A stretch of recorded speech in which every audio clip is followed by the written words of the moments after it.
kami akan melakukan wawancara terhadap Pak selaku guru yang ada di SMP. Untuk wawancara ini kami ada dosen guru dari mata kuliah pelajaran pembelajaran IPA. Nah, di sini ada beberapa pertanyaan yang kami hasilkan. Dan ini pertanyaan yang pertama, dari sini pertanyaan yang pertama, kurikulum apa yang dapat digunakan di sekolah ini? Kurikulum yang kami gunakan di sekolah ini adalah kurikulum Merdeka. Yang kedua, apa saja perencanaan pembelajaran yang Bapak persiapkan sebelum memulai pembelajaran? Sebelum memulai pelajaran, kami buat dulu biasa ada NDMP itu. Kami musyawarah dulu mata pelajaran khusus Merdeka. Pertama mulai dari kegiatan pendidikan. Setelah kegiatan pendidikan kami buat prota, program tahunan, promes, program semester. Terus lihat dari kementerian itu CP-nya apa, pembelajaran, ATP, lalu tujuan pembelajaran, terus dengan TP-nya apa, tujuan pembelajaran, terus kami bagi materinya sesuai dengan itu, lalu kami susun yang namanya modul ajar. Dari modul ajar itu ada dia punya bagian-bagiannya, terus di dalam modul ajar ini ada berisi dia punya penilaiannya, ada tes awal untuk mengetahui kemampuan siswa, ada juga tes yang dilakukan oleh guru BK untuk mengetahui gaya belajar dari anak-anak. Kemudian berdasarkan itu baru kami buat yang namanya LKPD, lembar kerja peserta didik. Di lembar kerja peserta didik nanti kami sesuaikan mau berdasarkan gaya belajar anak-anak atau berdasarkan tingkat kemampuan anak-anak berdasarkan tes awal tadi. Nanti kami kelompokkan anak-anak yang bagus ya, atau kemampuannya awalnya baik itu kelompok sendiri, nanti materinya lebih dalam. Terus kalau anak-anak kemampuannya masih butuh bimbingan lagi ya, di bawah itu nanti dikelompokkan sendiri, nanti materinya tidak sama dengan yang kelompok lain. Itu aturan pertama. Ada juga yang berikut kami buat materinya sama, pertanyaannya sama, tapi tadi cara memperoleh jawabannya berdasarkan gaya belajarnya. Ada yang belajar gaya belajar estetik, ada yang visual, yang visual. Terus dari penjelasan yang sudah dijelaskan ke Bapak tadi mengenai modul ajar, apakah modul ajar itu diwajibkan dibuat oleh semua guru atau? Ya, modul ajar itu wajib semua guru Bapak. Nah, di sini terdapat alur-alur tujuan pembelajaran, alur apa yang kita boleh buat nanti di dalam wajib semua Bapak semua. Makanya di sini kami buat itu berdasarkan diskusi MDMP, sehingga setiap guru kita memiliki format yang sama, tidak beda-beda. Pak, itu macam modul ajar itu dibuatnya per hari, per bulan atau per semester? Kalau kami di sini biasanya buat dari awal pertemuan, awal kami MWP itu langsung dibuat dibagi dalam tim. Karena kami di sini pegang kelas 7, 8, dan 9. Kalau mau buat dalam satu hari semua bisa, habis tidak bisa. Jadi bagi 2 guru di kelas 7, 2 guru di kelas 8, 2 guru di kelas 9. Kami buat nanti semampunya kita dulu buat, karena tidak bisa kita buat dalam satu semester itu habis. Bisa dalam satu MGMP itu mungkin 3 CP mungkin bisa selesai. Nanti CP yang berikutnya bisa dibuat dalam hari-hari selanjutnya. Ada waktu kosong, selalu kita tinggal buat sehingga dalam satu semester itu sudah selesai. Seperti modul ajar tadi, apakah Bapak Ibu buat sendiri atau Ibu bisa kopi atau pilih. Yang pertama, dalam kami pembuatan modul ajar ini kami selalu ada namanya rapat dulu. Rapat. Dan di dalam rapat itu nanti ada Bapak Ibu guru yang menjadi guru penggerak, apa yang dia dapat materi oleh guru penggerak, dia akan berbagi dengan praktik baik. Sehingga dalam saat dia berbagi praktik baik itu, semua guru tinggal mengikuti. Ikuti apa dia punya? Dia punya unsur-unsur yang ada dalam modul pelajaran. Sehingga setiap guru di SMP 2 ini akan memiliki unsur-unsur yang sama, walaupun di sehingga sesuai dengan model dan metode yang disesuaikan dengan mata pelajaran masing-masing. Seperti model ajar tadi ketika mereka bapak atau ibu sudah buat, apakah kepala sekolah mengecek kembali atau langsung diterapkan? Nah, setelah dibuat itu, sebelum menerapkan di kelas, pasti harus kepala sekolah itu menetapkan, menyetujui. Berarti kepala sekolah harus melihat dulu. Selanjutnya Pak, apakah modul ajar yang dibuat sudah sesuai dengan standar kompetensi dan kompetensi dasar pada tiap mata pelajaran? Ya, sudah sesuai. Selanjutnya Pak, apakah modul ajar adalah hasil karya Bapak Ibu sendiri atau? Kalau kami punya hasil karya kami sendiri, itu nanti akan berbeda dengan sekolah-sekolah lain. Berbedanya mungkin di LKS, kami termasuk dalam kreatif.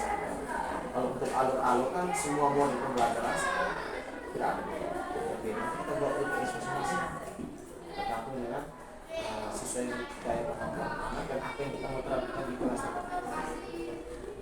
Pak, apakah modul ajar yang dibuat tiap prodi, tiap periode itu sama dengan berbeda seiring perkembangan zaman? Ya, kalau kami biasanya berbeda, dalam artian tergantung dia punya materinya. Mungkin di LPS di kali kita kan di IPA itu materinya kecuali ada penemuan yang mampu merubah atau mematahkan teori sebelumnya, baru ada istilah baru. Selama ini kan IPA kan tetap makanya ya, secara tidak langsung dia punya modul itu sama khususnya di LPS, tapi tetap ada perubahan-perubahan. Mungkin yang kami jelaskan pada saat ini dan anak-anak hanya pakai diskusi. Di kedepannya kalau ada praktikum bisa buat praktikum yang di sini buat tidak selamanya pakai langsung, ada yang tidak langsung dalam artian menggunakan media animasi. Apakah modul ajar yang Bapak Ibu buat itu mempertimbangkan perbedaan karakter dari setiap siswa?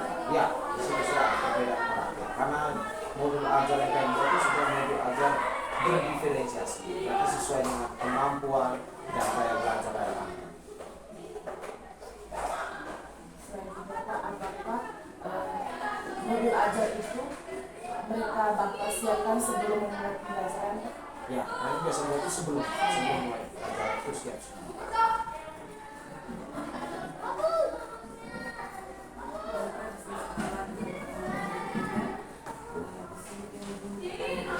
Bagaimana usaha untuk membuat kelas tidak kondusif saat kegiatan pembelajaran? Usaha saya yang pertama berdasarkan refleksi. Di diskusi itu setiap anak itu mendapat nomor soal yang kita kerjakan, sehingga di situ mereka tanggung jawab masing-masing terhadap soal yang mereka itu. Setelah mereka memperoleh soal itu, mereka akan menjelaskan ke teman-teman lain. Di situ mereka 2 kali lebih ingat.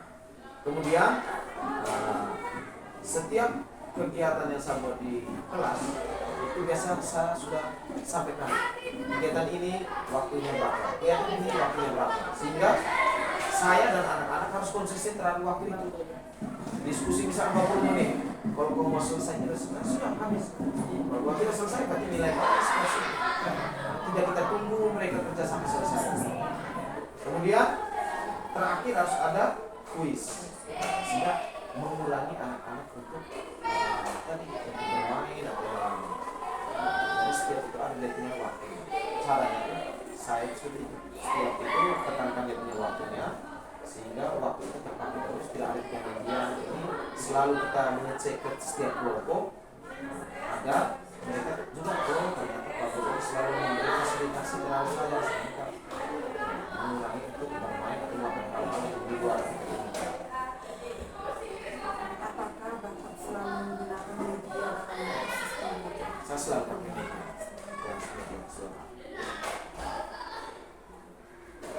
Apakah Bapak selalu menggunakan alat peraga dalam sistem? Alat peraga, saya biasanya kalau alat peraga saya jarang pakai. Saya jarang. tergantung dengan dia punya materi bicara. Karena kalau saya biasanya langsung pakai PowerPoint. Di PowerPoint saya ambil video-video di internet. Apakah Bapak selalu menggunakan, apakah Bapak melakukan apakah yang Bapak lakukan ketika ada siswa yang tidak tertib saat kegiatan pembelajaran? Ketika siswa tidak tertib dalam kegiatan belajar mengajar, kami soal kesepakatan kelas. Kesepakatan kelas itu dibuat sudah sebelumnya, sudah dari awal. Tidak kita baru masuk berbuat. Tapi waktu kita sudah terbuat. Kalau anak yang tidak tertib, itu saat biasanya itu catat terangkap mata materi yang kita pelajari. Karena saya dengan asumsi bahwa semakin banyak kau mencatat, semakin banyak yang kau ingat. Semua sudah disepakati. Selanjutnya bagaimana Bapak menyelenggarakan kegiatan pembelajaran untuk membuat Siswa aktif. Siswa aktif tadi yang pertama kita harus buat sesuai dengan yang kita belajar. Kalau kita mau nonton semua dengan ceramah ada, hanya beberapa yang suka ceramah. Biasanya kami pakai sesuai dengan gaya belajar sehingga mereka aktif. Dan selain dalam gaya belajar, setiap anak harus punya tanggung jawab terhadap banyak soal. apakah Bapak mengampu ekstrakurikuler untuk menguatkan siswa? Ekstrakurikuler yang di sini kalau ada IPA kami kalau saya juga bawa kami untuk OSN IPA lomba cermat IPA biologi matematika. Selanjutnya, apakah Bapak selalu mempertimbangkan kualitas dan kualitas materi ketika memulai pembelajaran? Ya, saya biasa melakukan itu. Tapi saya selalu tanya dulu dari sebelumnya atau dua minggu sebelumnya. Pokoknya berkaitan dengan materi yang kita pelajari. Terus kita tadi validasi, kita melihat materi kita ada itu sudah di tujuan pembelajaran sampai di mana dan pakai sekolah itu sampai di mana. Selanjutnya, bagaimana dia dapat untuk mengembangkan pembelajaran yang bisa didapat? Nah, biasanya tuh semua sudah di ATP. Tetapi kapan materi itu dapat berkembang? Itu apabila ada pertanyaan-pertanyaan siswa yang berkembang juga.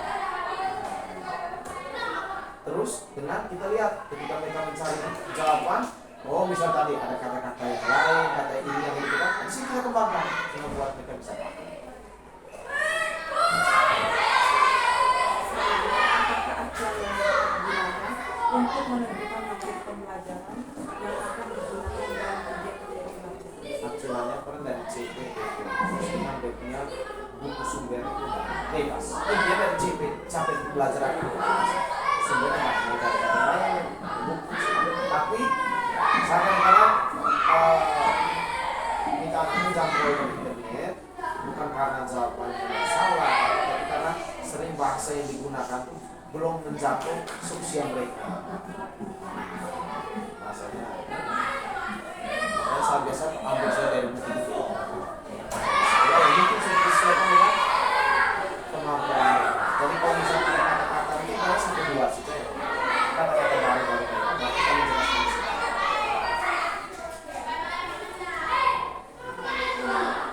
Bagaimana Bapak mengisi materi pembelajaran yang akan digunakan dalam pembelajaran kelas? Saya menyusunnya itu berdasarkan TP-nya. Dari ada CP, ATP terus TP-nya. Nah, kita susun berdasarkan TP. Karena TP itu kita sampai secara khusus kita mau besar di CP. Sehingga kita buat TP, berdasarkan TP-nya. TP-nya, oh kita tahu pengertian perubahan fisika, kita tahu ciri-ciri. Kita harus sesuai itu, sesuai tujuan. Selanjutnya, apakah kriteria materi pembelajaran yang Bapak pilih dalam menyelenggarakan kegiatan pembelajaran kelas? Kriteria materi pembelajaran. Materinya, kriterianya tadi yang pertama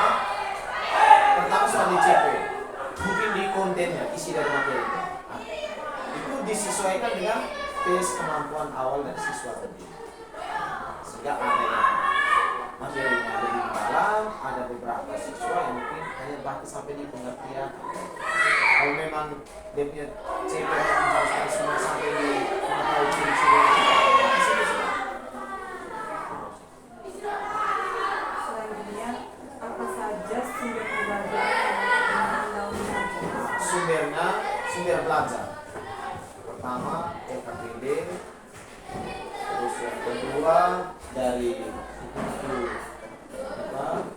paket, kemudian dari internet, baik itu materi juga ada beberapa dan gambar bisa gunakan nanti yang pakai di media PowerPoint.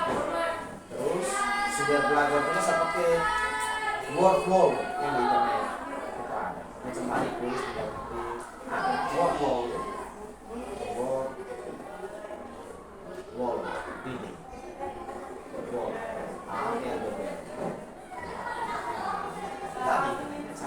itu banyak. Kalau ada yang mau buat tulis mau buat untuk dekat ke sidang juga bisa, mau buat mereka di itu bisa, ataukah dalam yang saya buat tadi workflow tinggal mereka bahas HP share ke mereka isi apa itu bisa. Yang sama semua mereka bahas nanti. Tapi di luar nanti itu kita juga banyak apa itu kita di luar kawasan kita kecuali saat